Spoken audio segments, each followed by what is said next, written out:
Welcome students. स्वागत है आपके अपने channel Saurabh Parashar CC classes में। सौरभ पाराशर सीसी क्लासेस में जहां हम आज हमारा डिटर्मिनेंट का लास्ट डे है, जिसके अंतर्गत हम सम इम्पोर्टेंट क्वेश्चंस करेंगे। आज के दिन हमारा क्या काम रहेगा बेटा? सम इम्पोर्टेंट क्वेश्चंस को करने का। तो आज का दिन हमारा क्या है?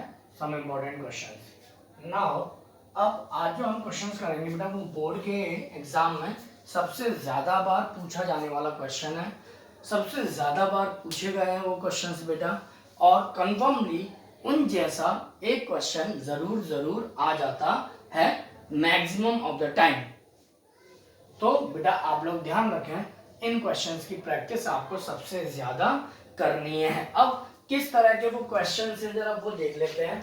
जैसे क्वेश्चन है आपका यूज प्रोडक्ट, क्वेश्चन है बेटा use the product 1 -1 2 0 2 -3 3 -2 4,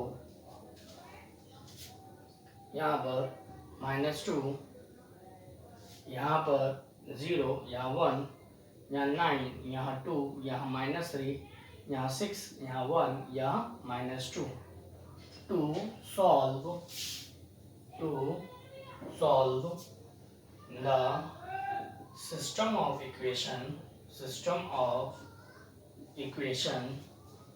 x minus y plus 2z is equal to 1, 2y minus 3z is equal to 1, 3x minus 2y plus 4z is equal to 2।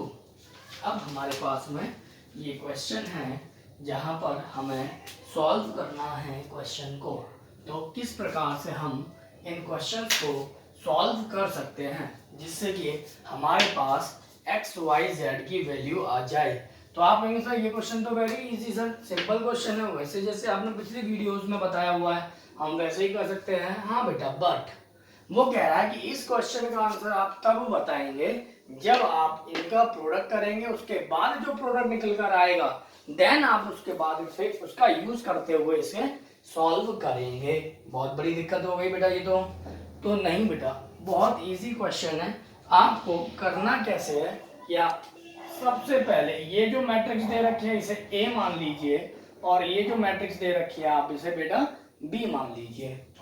तो इस हिसाब से आपके पास क्या बन जाएगा बेटा? ए बी फॉर्मेट बन जाएगा। क्या बन जाएगा बेटा? A B. अब चूंकि वो बोल रहा है आपसे यूज द प्रोडक्ट, यानी सबसे पहले आपको क्या करना है बेटा? प्रोडक्ट निकालना है ए और बी का। तो आप पहले ए और बी का प्रोडक्ट निकाल लीजिए। प्रोडक्ट क्या दे रखा है बेटा? 1 -1 2 0 2 -3, यहाँ 3 -2 4, एंड देन कैलकुलेट दिस -2 0 1 9 2 -3 6 1 -2। इस प्रकार के क्वेश्चंस में हर एक में आपको इसी तरह का पैटर्न सॉल्व करना है। तो आपको अब क्या करना होगा बेटा? कुछ नहीं, जस्ट आपको क्या करना है कि आप इसका मल्टीप्लाई करेंगे, क्योंकि प्रोडक्ट बोला है तो प्रोडक्ट का मतलब तो मल्टीप्लाई होता है। अब हमें पता है किसी भी मैट्रिक्स में मल्टीप्लाई करने का तरीका रो टू कॉलम होता है। तो रो टू कॉलम आप कैसे सॉल्व कर सकते हैं बेटा? तो 1 का मल्टीप्लाई, मैंने मैट्रिक्स में बहुत अच्छे से आपको मल्टीप्लाई करना सिखाया हुआ है, फिर भी एक बार देख लेते हैं। 1 का मल्टीप्लाई -2 में करेंगे तो -2 आएगा, -1 का 9 में करेंगे तो -9 आएगा, 2 का 6 में करेंगे तो बेटा 12 आएगा। क्लियर बेटा? यहाँ तक की बात समझ में आ गई होगी आप लोगों को। देन आप अगली वाले में चले जाएंगे। तरीका सॉल्व करने का रो टू कॉलम है। तो 1 का मल्टीप्लाई 0 में करेंगे तो 0 आएगा, -1 का मल्टीप्लाई 2 में करेंगे तो -2 आएगा, 2 का मल्टीप्लाई 1 में करेंगे तो प्लस का 2 आएगा बेटा। देन अगले नेक्स्ट कॉलम में आप चले जाएंगे तो आपको क्या करना है? 1 का मल्टीप्लाई 1 में करेंगे तो 1 आएगा, -1 का -3 में करेंगे तो +3 आ जाएगा, 2 का 2 में करेंगे तो बेटा -4 आ जाएगा। अब आपको क्या करना है बेटा? आपके पास आप नेक्स्ट रो में पहुंच चुके हैं, तो अब नेक्स्ट रो में आप आ जाएंगे। तो 0 का मल्टीप्लाई 2 में करेंगे तो 0 आएगा, 2 का 9 में करेंगे तो 18 आएगा प्लस का, और -3 का 6 में करेंगे तो माइनस का 18 आएगा। देन नेक्स्ट रो ये रो सेम रहेगी। अब नेक्स्ट कॉलम में पहुंच जाएंगे तो 0 का 0 में करेंगे तो 0 आएगा, 2 का 2 में करेंगे तो बेटा 4 आएगा, -3 का 1 में करेंगे तो बेटा -3 आएगा, 0 का 1 में करेंगे 0 आएगा, 2 का 3 में करेंगे तो -6 आएगा, -3 का -2 में करेंगे तो बेटा प्लस का 6 आएगा। सेम आप 3 के इस नेक्स्ट रो में आ जाएंगे तो 3 का मल्टीप्लाई 2 में करेंगे तो -6 आएगा, -2 का 9 में करेंगे तो माइनस का 18 आएगा, 4 का 6 में करेंगे तो प्लस के 24 आएगा बेटा। नेक्स्ट में पहुंच जाएंगे तो 3 0 0 होता है, -2 का 2 में करेंगे तो -4 होता है, 4 का 1 में करेंगे तो प्लस का 4 होता है बेटा। आप नेक्स्ट वीडियो में मतलब नेक्स्ट कॉलम में आप पहुंच जाएंगे तो 3 का 1 में करेंगे तो 3 आएगा, -2 का -3 में करेंगे तो +6 आएगा, 4 का 2 में करेंगे तो -8 आएगा बेटा। यहाँ तक बात समझ में आ गई होगी आप लोगों को, और आई थिंक आप लोगों ने क्वेश्चन भी समझ लिया होगा। तो बेटा मैं उसे रफ कर देता हूँ ऊपर से पार्ट को, क्योंकि हमें इसकी तो जरूरत पड़ेगी। तो हम क्या कर रहे हैं, अब मान लो उसकी भी हमें जरूरत पड़ेगी तो फिर क्या करेंगे, चलो तो फिलहाल के लिए हम इतना, अब हम इसको यहाँ पर ले लेते हैं इसका सॉल्व करके कि इसका कितना आंसर आया। देखिए 9 2 11, 12 में से 11 गए तो 1 बचेगा बेटा, 2 में से 2 गए तो 0 बचेगा, यहाँ 4 3 और 1 4, 4 में से 4 गए तो 0 बचेगा। सेम 18 में से 18 गए तो यहाँ 0 बचेगा, 4 में 3 गए 1 बचेगा, 6 में से 6 गए तो 0 बचेगा, यहाँ पे 0 0 और यहाँ पे 1 बचेगा। इस तरह से आपका सॉल्व होके ये आ जाएगा। तो आपने बेटा क्या चीज चेक की बेटा, आपने क्या देखा कि आपने देखा A B is equal to क्या आ गया बेटा आपके पास में, आई निकल कर आ गया। A B is equal to क्या निकल कर आ गया बेटा, आई निकल कर आ गया। अगर आपके पास A B is equal to I निकल कर आ गया तो आप क्या करें, ए इनवर्स से मल्टीप्लाई कर दीजिए। तो ए इनवर्स से मल्टीप्लाई करने पर ए इनवर्स से ए कट के आई रह जाएगा, यहाँ बी रह जाएगा, और ए इनवर्स का आई में करेंगे तो लौट के ए इनवर्स आ जाएगा। सेम बी का मल्टीप्लाई आई में करेंगे तो बी आ जाएगा, यहाँ पर ए इनवर्स रह जाएगा। तो कुल मिलाकर आपके पास में बेटा ए इनवर्स की वैल्यू कितनी निकल कर आ गई बेटा, ए इनवर्स की वैल्यू बी निकल कर आ गई। Now we will talk about this format because we have to use the product to solve the system of equation, यानी इसके इक्वेशन को हमें इसके प्रोडक्ट का यूज करना है। और प्रोडक्ट का यूज करने पर हमें a इनवर्स बराबर क्या निकल कर आ रहा है, b। now this time we will not calculate a inverse by using adjoint a upon determinant a, ठीक है। अब अगर हम नहीं है तो हमारे पास a इनवर्स होना चाहिए, तो हम a इनवर्स निकाल लिया हमने, a inverse is equal to b। जब हमारे पास a inverse is equal to b हो जाता है बेटा, देन हम क्या करेंगे, नाउ दिस टाइम आई रब दिस,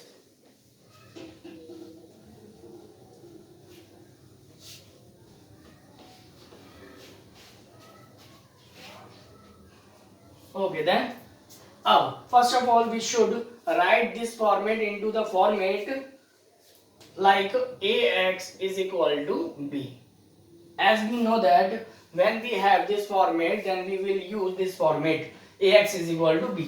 अब ax is equal to b अगर हमें दिया हुआ बेटा तो a हमारे पास पहले नोट होना चाहिए।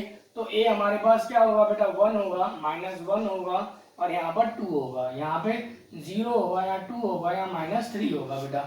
यहाँ पर कितना होगा बेटा बताएंगे आप लोग, 3, यहाँ -2 होगा बेटा, और यहाँ पर आपके पास 4 होगा बेटा। x की value as we know that X Y Z होगा, यहाँ पर b क्या होगा बेटा, यहाँ पर b यहाँ पर होगा बेटा 1 1, और यहाँ पे 2 होगा बेटा, ठीक है। जब हमारे पास ये निकल कर आ गया है तो अब हम क्या करेंगे बेटा, इस चीज को मैं आगे सॉल्व करूंगा कैसे। x इज इक्वल टू हमारे पास क्या हो जाएगा, a इनवर्स b हो जाएगा ना, x इज इक्वल टू क्या हो जाएगा बेटा, a इनवर्स b। अब आप कह रहे होंगे सर आपने तो b इसको माना था, तो अगर ऐसा कंफ्यूजन हो जाता है बेटा तो आप क्या कर लें, आप इसको ax is equal to b की जगह ax is equal to c कर लीजिए, जिससे आपका कंफ्यूजन दूर हो जाएगा। यहाँ पर अब आपको पता ही है c की वैल्यू क्या क्या हो गई बेटा, यहाँ पर c की वैल्यू क्या क्या हो गई, c की वैल्यू आपकी ये हो गया, ये फॉर्मेट x की वैल्यू ये हो गया, और a आपका ये मैट्रिक्स हो गया बेटा। तो यहाँ पे b की जगह पे आप क्या लिख लेंगे बेटा, यहाँ पे b की जगह पे आप c लिख लेंगे, x is equal to a inverse c। Clear है बेटा, सभी को समझ में आ गया होगा। ये फॉर्मेट मैंने कल आपको बहुत अच्छे से सिखाया था, जिन्होंने नहीं देखा बेटा ये इससे पहले वाली मेरी वीडियो को आप चेक कर लीजिए। इससे पहले जो एक वीडियो है वो आपको ये चीज क्लियर कर देगी कि किस तरह से करते थे हम। अब now x is equal to a inverse, और a इनवर्स की वैल्यू हमारे पास क्या दी हुई है बेटा, b दी हुई है। तो अब हम क्या करेंगे बेटा, इस चीज को हम सॉल्व करेंगे। अब देखो बेटा x की वैल्यू क्या होती है हमारे पास में, x होता है, y होता है और z होता है। a इनवर्स की वैल्यू क्या है बेटा मेरे पास में, b है। और b का मतलब क्या हुआ बेटा, b मुझे क्या था, -2 था, 0 था, -2 था, 0 था, 1 था, 9 था, 2 था, -3 था, 6 था, 1 था और -2 था। और c की वैल्यू क्या थी बेटा मेरे पास ना, 1 1 2 थी। तो 1 1 and 2। Now we will calculate this. हम इसे मल्टीप्लाई करेंगे तो कैसे करेंगे बेटा, रो टू कॉलम करेंगे। तो ये मेरे पास रो है और ये मेरे पास कॉलम है। तो यहाँ पर आ जाइए बेटा एक्स वाई जेड के पास में। तो एक्स वाई जेड का मतलब क्या हुआ बेटा, जरा देखिए, -2 का आप 1 में करेंगे तो -2 आएगा, 0 का 1 में करेंगे तो 0 आएगा और 1 का 2 में करेंगे तो बेटा 2 आएगा। वही अगर 9 का मल्टीप्लाई 1 में करेंगे तो 9 आएगा, 2 का मल्टीप्लाई 1 में करेंगे तो 2 आएगा, -3 का मल्टीप्लाई 2 में करेंगे तो -6 आएगा, 6 का मल्टीप्लाई 1 में करेंगे तो 6 आएगा, 1 का मल्टीप्लाई 1 में करेंगे तो +1 आएगा, -2 का मल्टीप्लाई 2 में करेंगे तो -4 आएगा। Now we will calculate this. तो हमारे पास सॉल्व हो के वैल्यू क्या निकल कर आती है बेटा, जरा चेक कीजिएगा कि -2 में से 2 गया तो 0 बचा, 9 और 2 11 में 6 गए तो 5 बचा, और 6 और 1 7 में 4 गए तो 3 बचा। तो इस हिसाब से हमारे पास में एक्स वाई जेड की वैल्यू निकल कर आ चुकी है बेटा। क्या क्या निकल कर आ गई है, जब मैट्रिक्स में आप इक्विवेलेंट यानी इक्वल करते हैं तो क्या निकल कर आता है बेटा, जरा देखिए, एक्स की वैल्यू आपके पास 0 आई, वाई की वैल्यू आपके पास 5 आई और जेड की वैल्यू आपके पास 3 आई। तो आई होप आपको ये क्वेश्चन समझ में आ गया होगा कि किस तरह से आपको ये क्वेश्चन करना है। माँ एक क्वेश्चन और लेते हैं बेटा, उसके बाद में फिर देखते हैं कि कितना हो सकता है। Now we will rub this.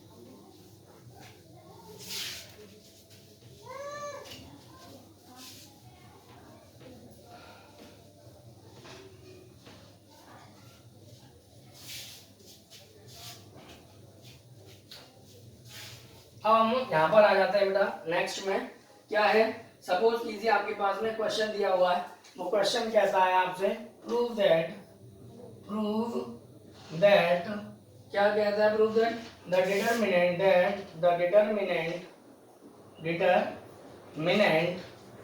अब डिटरमिनेंट क्या है बेटा, जरा देखिए, x sine theta cos theta minus sine theta minus x 1 cos theta 1 x। बेटा इससे पहले वाला एक क्वेश्चन इंपॉर्टेंट था और एक ये क्वेश्चन भी मोस्ट इंपॉर्टेंट है बेटा, ध्यान रखना। ये इंपॉर्टेंट क्लास की सीरीज है बेटा। इज इंडिपेंडेंट ऑफ थीटा, यानी कि ये जो क्वेश्चन होगा वो थीटा से इंडिपेंडेंट होगा। अब आप कह रहे होंगे सर इस क्वेश्चन का मतलब क्या है, सर ये क्वेश्चन का मतलब समझा दीजिए। तो इसका मतलब बेटा वो कह रहा है इंडिपेंडेंट ऑफ थीटा का मतलब मैं कह रहा हूं कि मैं इस चीज से फ्री हो जाऊं, मैं इस आफत से फ्री हो जाऊं। तो इस आफत से फ्री होने के बाद मतलब क्या है कि मैं उसके साथ में नहीं रहना चाहता या वो मेरे साथ में नहीं रहनी चाहिए चीजें, तभी तो मैं इंडिपेंडेंट हूंगा। इट मींस वो कह रहा है कि ये डिटरमिनेंट जो है वो इंडिपेंडेंट ऑफ थीटा है। इस बात को आप प्रूव करके दिखाइए। इसका मतलब क्या हुआ कि जब मैं सॉल्व करके अपना आंसर लेकर आ रहा हूँगा तो मेरे पास में बेटा थीटा नहीं होगा कहीं पे भी, मेरे आंसर में कहीं पे भी आपको थीटा नहीं दिखेगा। अगर थीटा नहीं दिखता है इट मींस वो क्वेश्चन जो है, ये जो डिटरमिनेंट दे रखी है that is independent of theta. अब हम इस बात को कैसे प्रूव करेंगे बेटा, तो मैंने आपको एक्सपेंड करना बताया हुआ है। तो आप इसे क्या करो, एक्सपेंड करके कर दो, expanding along row first. Now क्या करेंगे बेटा, x हमारे पास में है तो x ये वाला ले लिया तो ये छिपेगा और ये छिपेगा, जो दिख रहा है उसमें क्रॉस करेंगे। तो -x का x में करेंगे तो माइनस का x स्क्वायर, जब नीचे से ऊपर मल्टीप्लाई करते हैं तो माइनस का एक्स्ट्रा साइन जाता है और 1 × 1 क्या हो गया, 1 हो गया। नाउ माइनस साइन थीटा लूंगा, जब साइन थीटा लूंगा बेटा तो क्या गायब हो जाएगा, साइन थीटा की रो और साइन थीटा का कॉलम गायब हो जाएगा। क्या दिखेगा, माइनस साइन थीटा का x में मल्टीप्लाई दिखेगा तो माइनस का x साइन थीटा हो गया। देन cos थीटा का इसमें करूंगा तो माइनस के cos थीटा हो गया बेटा। अब प्लस के cos थीटा पे आऊंगा मैं तो cos थीटा का जब करूंगा तो ये लूंगा तो ये और ये, यानी माइनस के साइन थीटा हो गया और यहाँ प्लस के x cos थीटा इनटू में हो गया बेटा, cos थीटा इनटू में। ठीक है, now we will solve this. तो सॉल्व करने पर क्या होगा जरा देखिए, माइनस का ये हो गया x क्यूब माइनस का x हो गया, इसे सॉल्व करूंगा तो माइनस माइनस क्या हो गया बेटा प्लस, हमेशा साइन को पहले लेते चलें जब कैलकुलेशन कर रहे हो तो और x हो गया ऐसे ही साइन थीटा का multiply that is sine square theta.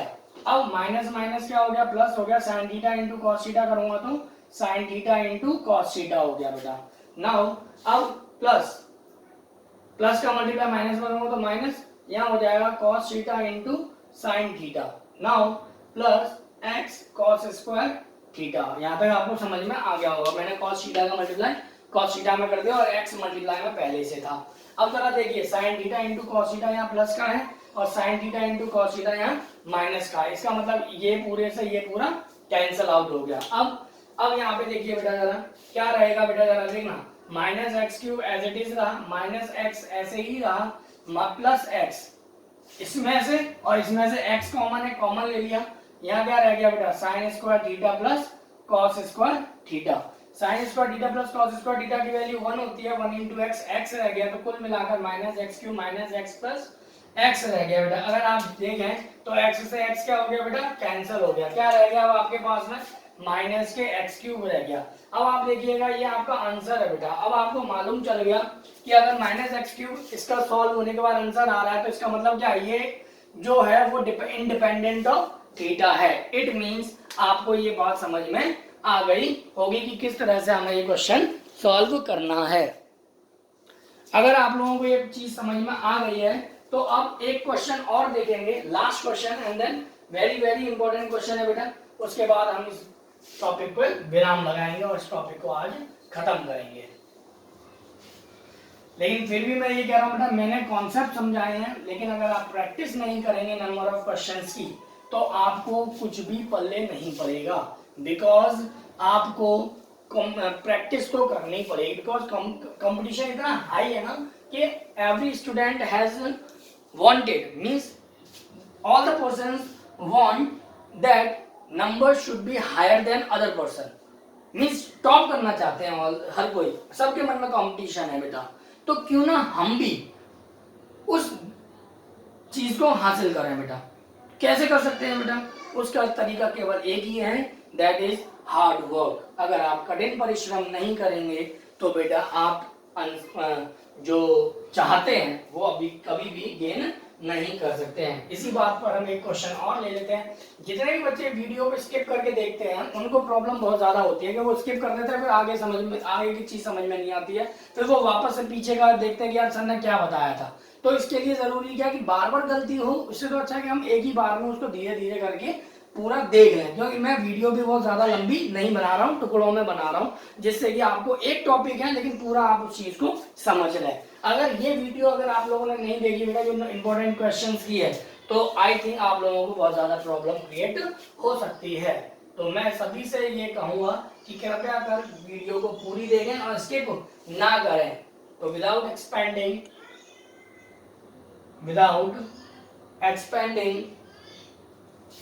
the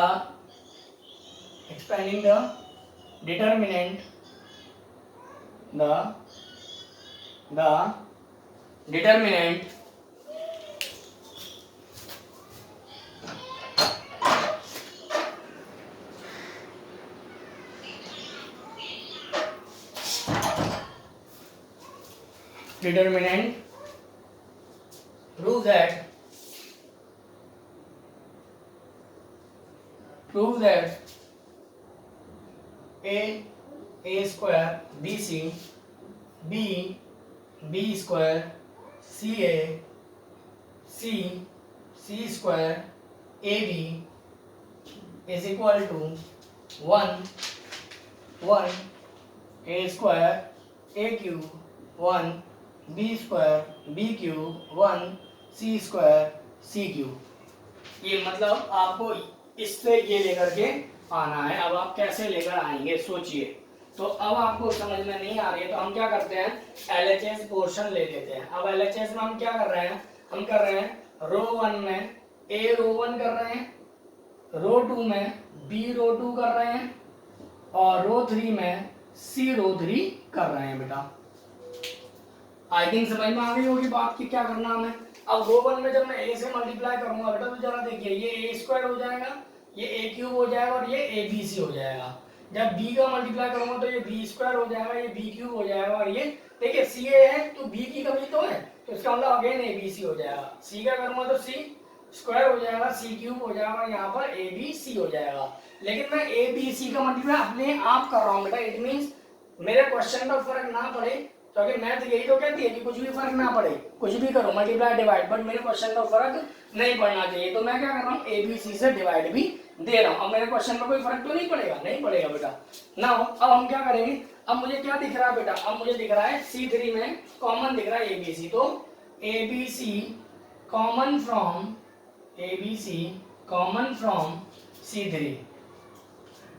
ABC जो है वो कॉमन है किसमें से, C3 में से। तो हम क्या करेंगे, हम इसमें से ABC बाहर निकालेंगे। तो ABC बाहर निकालने पर, ABC बाहर निकालने पर यहाँ रह गया a स्क्वायर, यहाँ रह गया a क्यूब, यहाँ रह गया 1, यहाँ रह गया b स्क्वायर, यहाँ रह गया b क्यूब, और यहाँ रह गया 1, यहाँ रह गया c स्क्वायर, हाँ सही तो है, c क्यूब, और यहाँ रह गया 1।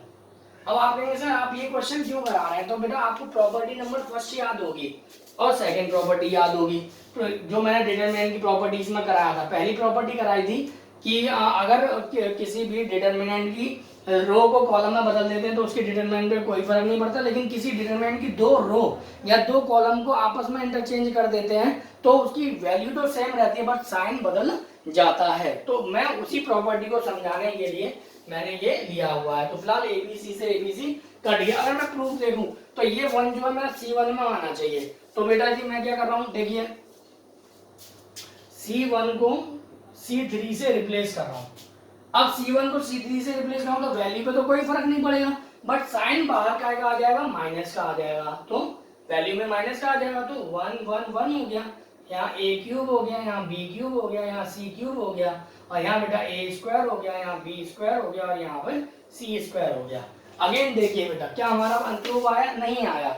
अगेन अब हमें क्या करना पड़ेगा बेटा, मैं क्या करूंगा, अब जरा देखिए C1 जो दे रखे, C किस में गड़बड़ है बेटा, C2 में है ना, तो मैं C2 को C3 से रिप्लेस कर रहा हूँ, तो C3 को C2 रिप्लेस करना पड़ेगा। तो अगेन जब दो रो को या कॉलम को चेंज करते हैं तो साइन माइनस का आता है, लेकिन माइनस हमारे पास पहले से मौजूद है, तो माइनस माइनस क्या हो जाएगा, प्लस हो जाएगा। इट मींस 1 1 1, यहाँ हो गया a स्क्वायर, यहाँ हो गया b स्क्वायर, यहाँ हो गया c स्क्वायर, यहाँ हो गया a क्यूब, यहाँ हो गया b क्यूब, और यहाँ हो गया c क्यूब। बेटा ध्यान रखना यहाँ पर मैंने जब किया तो अकॉर्डिंग